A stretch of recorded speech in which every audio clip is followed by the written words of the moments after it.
به مناسبت روز معلم یاد شهید عزیز بزرگوارمون مرحوم آیت الله مطهری رضوان الله تعالی علیه رو گرامی می‌داریم. حقیقتاً معلم بود، هم در زبان، هم در عمل، هم در سبک زندگی و شیوه سلوک با زمان و اهل زمان یک آموزگار و یک معلم بود به معنای واقعی کلمه. او را از دست دادیم. دشمنان بشر، دشمنان کشور، دشمنان اسلام اون را از ما گرفتند، لکن به حمدالله آثار او باقی است.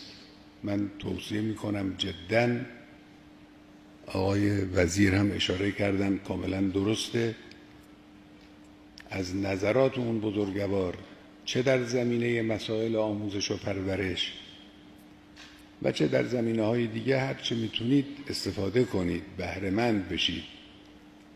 کتاب‌های ایشون ذهن را هدایت می‌کند، پرورش می‌دهد، پربار می‌کند از معارف صحیح و متین اسلامی.